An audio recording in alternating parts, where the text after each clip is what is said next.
Really just going to focus on the very beginning. It kicks off with Claire. Okay. She's from a rural area, works as a cleaner in the city.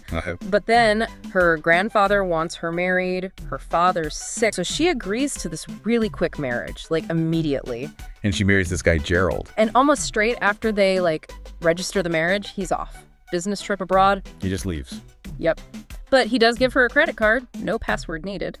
Maybe practical responsibility from afar, or maybe, like you said, just managing a kind of awkward situation he's suddenly in. Keeping distance? Possibly. But the speed of it all, grandfather's order, sick dad, bam, married, husband gone, it feels urgent. Lots of questions there. And then there's her job, right? We see her working as a cleaner. And there's this scene with a colleague who's kind of looking down on her. You know, she's from the countryside, does cleaning work. Establishes her situation, her perceived status. Exactly. And you find out she's really working hard, trying to save money for her dad's surgery.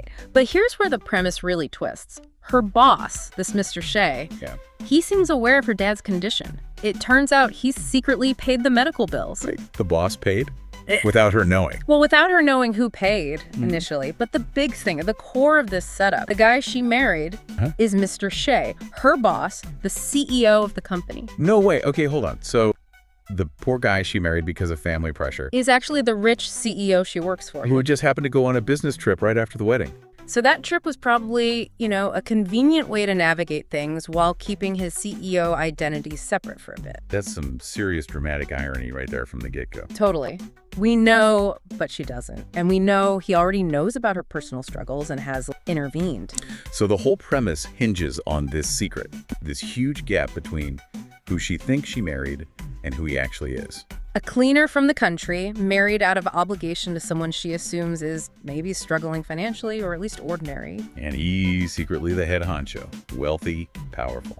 And already involved in her life in this pretty significant way with her father's bills. Yeah, the potential for conflict there. And I guess maybe romance down the line, but starting with this massive deception, essentially. It's a classic setup, really. You're immediately wondering, okay, how is this going to play out? When does she find out? What happens then? How does he juggle being regular husband Gerald sometimes and powerful CEO Mr. Shea at other times? The contrast, the secrets, the misunderstandings waiting to happen. It's strong because you instantly get the stakes and the inherent drama. The audience is hooked, waiting for that reveal. Okay, so let's leave it there. A really intriguing start. So for you listening, think about this setup.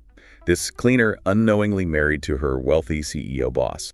What kind of funny situations or really complicated problems could pop up because of this? And what does it maybe suggest about, how quick we are to judge based on looks or jobs? Something to chew on until next time.